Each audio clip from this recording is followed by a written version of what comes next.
Patricia Arquette as young lovers on the run in True Romance. Mothers and daughters fight for their future in Amy Tan's The Joy Luck Club. And safecracker Kim Basinger must rob one more bank in The Real McCoy.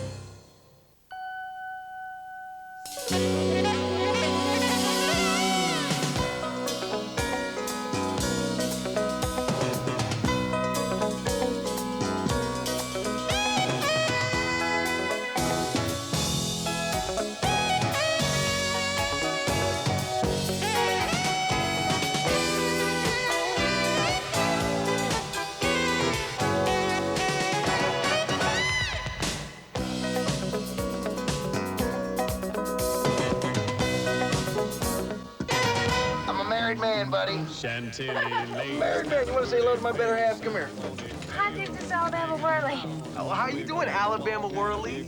Christian Slater's on a cross-country run from mobsters along with his new wife, a former hooker played by Patricia Arquette in True Romance. One of 5 new films we'll be reviewing this week on Siskel and Ebert, along with new movies starring Kim Basinger and Brad Pitt. I'm Gene Siskel of the Chicago Tribune. And I'm Roger Ebert of the Chicago Sun-Times. Our first movie is True Romance, and this is a movie that sort of resembles an explosion down at the old movie genre factory.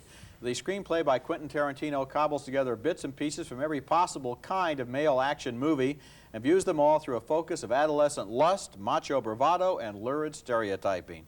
The result is totally absurd and kind of fun. The film stars Christian Slater as a loner who works in a comic book store, and one day a soft-core dream walks into his life. Played by Patricia Arquette, she's a sexy blonde who dresses like a Playboy cartoon. It's love at first sight. Do you have a fella? Ask me that one a little bit later. Slater is occasionally visited by the ghost of Elvis Presley, played here by Val Kilmer. The King knows Slater is worried about his girlfriend's lifestyle. She was a hooker, although of course only for 4 nights, but she's still in danger from her vicious pimp. I do want to kill him, but I don't want to spend the rest of my life in jail. Hey, man, I don't blame you. Thought I'd get away with it. Get away with it? Killing's the hard part. Getting away with it, that's easy. Cops will throw a party, man. As long as you're not at the scene of the crime, smoking gun in your hand, you get away with it. Charged up by Elvis's pep talk, Slater takes on the pimp, played here by Gary Oldman. Looky here, Charlie. None of this bull necessary. I don't got no hold over Alabama. I just trying to lend a girl a helping hand.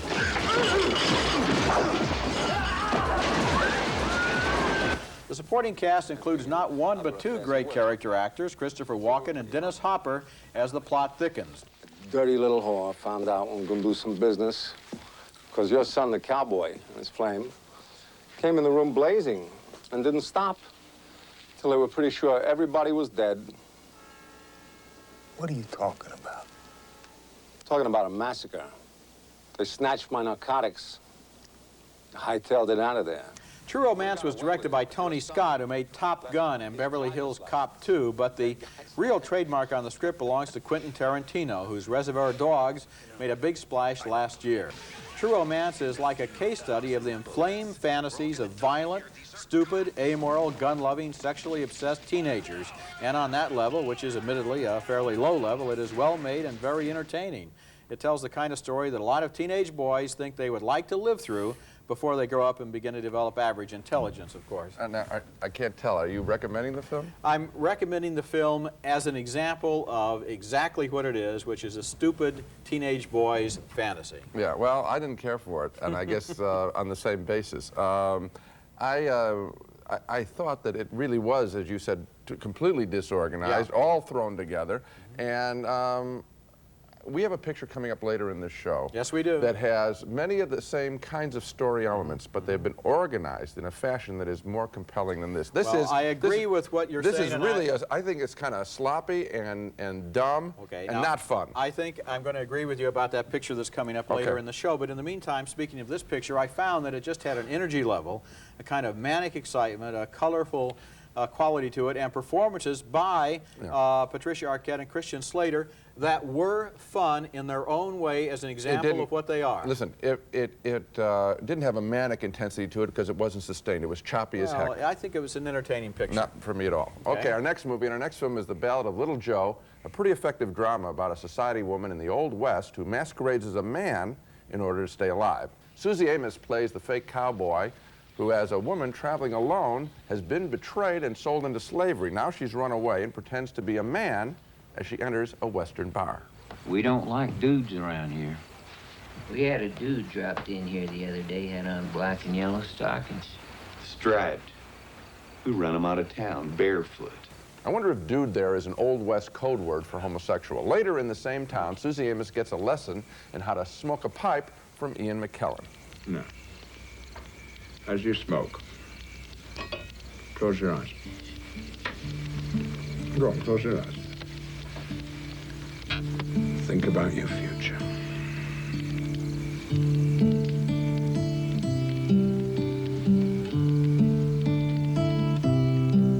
The centerpiece of the film occurs when Susie Amos decides to reveal herself as a woman to a Chinese laborer, David Chung, at her cabin. Each of these characters is an outcast in Old Western society, and together they find comfort and freedom and potential danger in each other's arms. I want peace for the last years of my life. You found it living as a man. I found it living with you.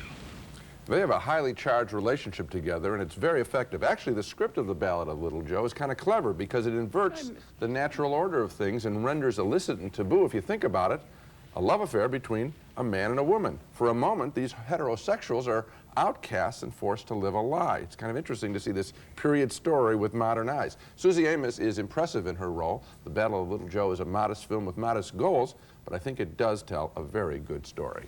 Yeah, it held my interest, and that's despite the fact that I never really truly believed that anyone would think that Susie Amos was a man. Well, I mean, there's the issue of going to the bathroom in the Old West. Yeah, makes it you kind of have to give the movie that and then move on from there. Yes. And then what's interesting is this commentary on the Old West, which in this film comes across as a very brutal, dirty, uncomfortable, violent, and totally pleasant place, not like in the great old Westerns. And so these two people, the Chinese man and the woman, both have to play roles in order to survive. The Chinese man has to kind of do the Chinese version of Uncle Tommy to all the people in town, and the woman has to pretend to be a man because the society is so limiting in the freedom that it will give its members. It's a very smart comment on the Old West, the story that is not told, the woman's story, the outcast story. You're right. Good.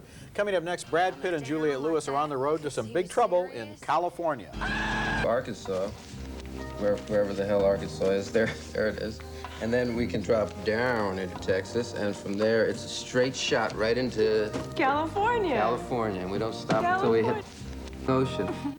David Duchovny and Michelle Forbes play a writer and a photographer there, making plans to tour the sites of American mass murders and maybe write a book about them in the opening scene from California. That's California spelled with a K, and this is one of the smartest and most powerful movies about violence that I've seen in a long time.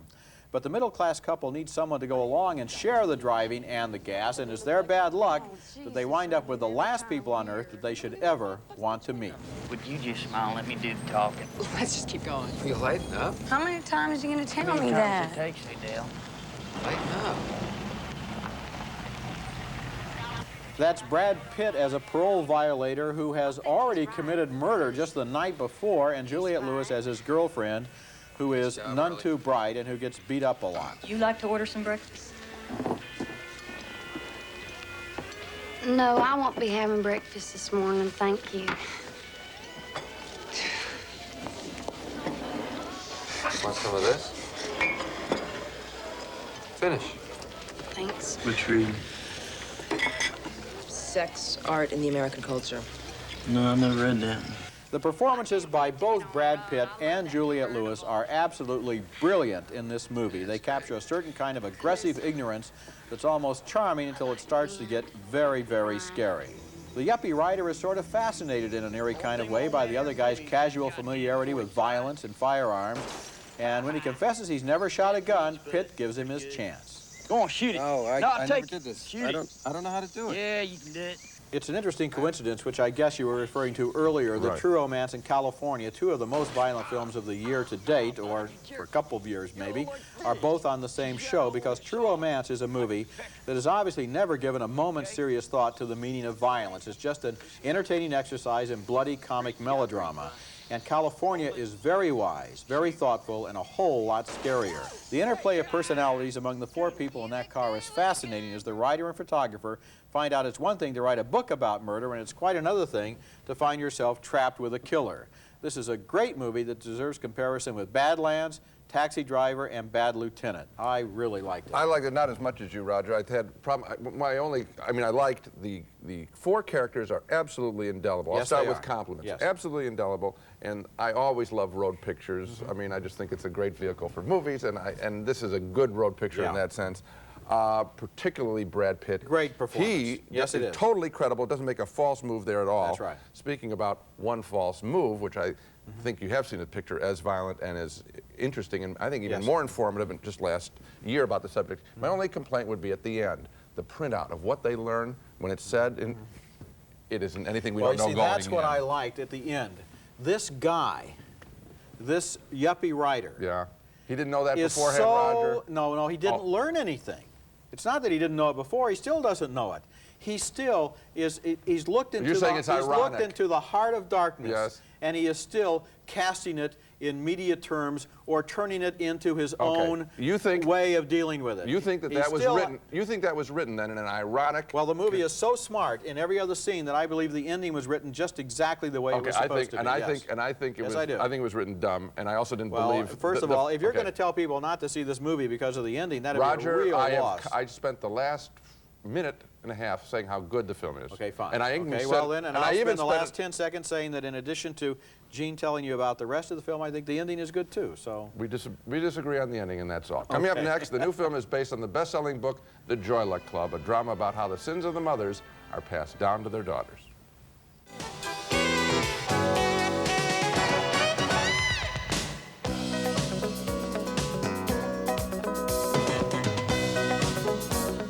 How hard-working she was. And the excellent dishes she cooked. Even better than mine. And how beautiful she sang. Don't you remember? How can a daughter not know her own mother?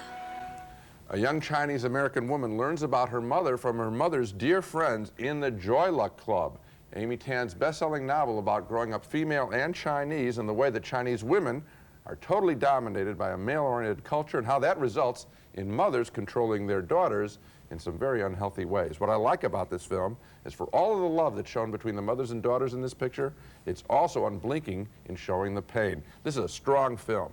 At the center of the story is June, played by Ming Na Wen, whose late mother was friends with 3 other women in a tightly knit mahjong group called the Joy Luck Club. She thinks of these women as her aunts, especially now that her own mother has died. And the women bring her news of a letter from her long-lost older half-sisters who are still back in China.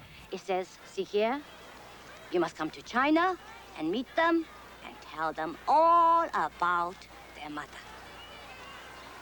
What could I tell them? I didn't know anything about her. We also get the stories of these aunts and their restrictive lives in China. Auntie Lindo had an arranged marriage. And then the action switches to modern day, and we see how the once enslaved Auntie Lindo now chase at the freedom of her own, more Americanized daughter. Sai Chin plays Auntie Lindo. Tamlin Tomita is her daughter, Waverly. This not so good. Only leftover strips. See? Fur to shot. No long hairs.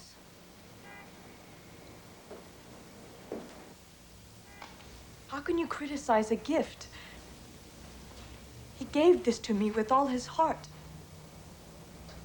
That's why I told you. Not so good. This generational battle is played out in one moving scene after another of love mixed with anger. You don't know. You don't know the power you have over me. One word from you, one look, and I'm 4 years old again, crying myself to sleep. Because nothing I do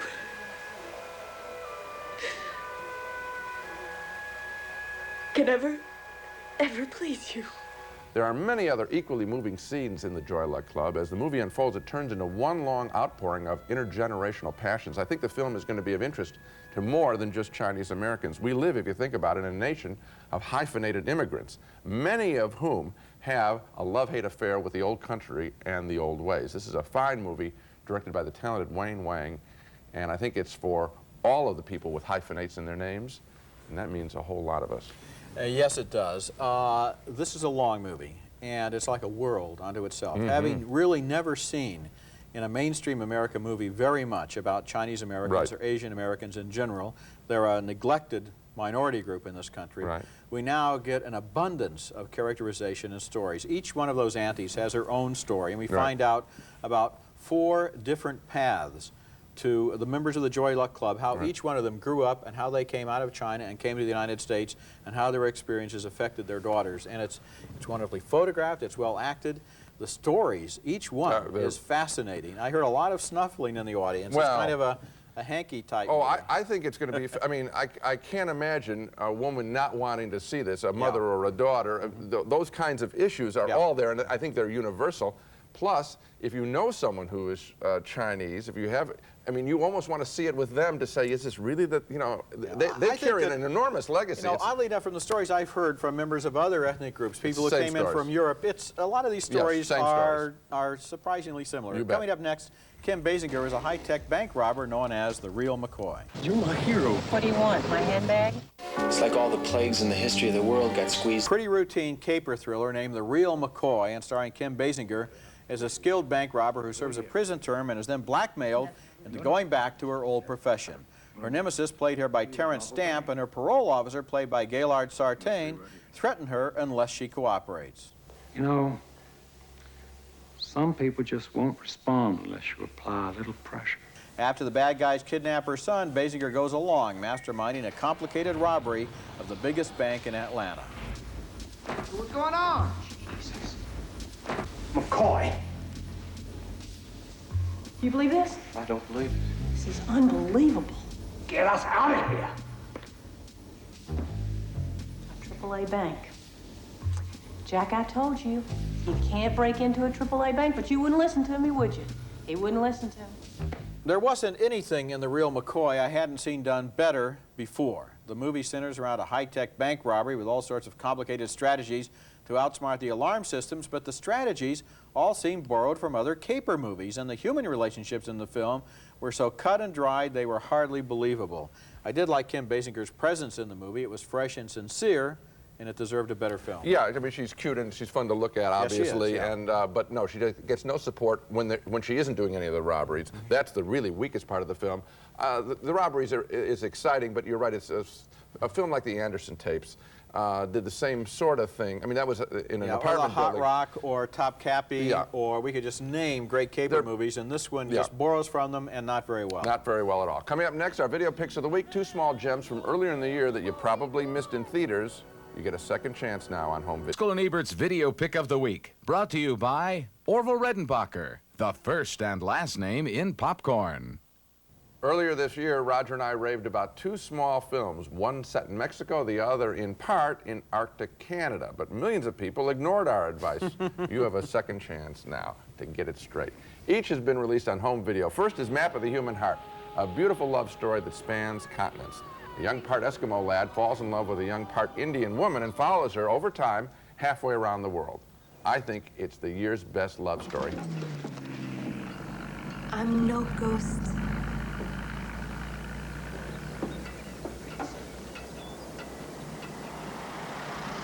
I never thought I'd see you again. Also available now on home video is El Mariachi, a rousing adventure story about a mild-mannered guitar player whose guitar case is mistaken for that of a hired killer's, which contains an automatic weapon.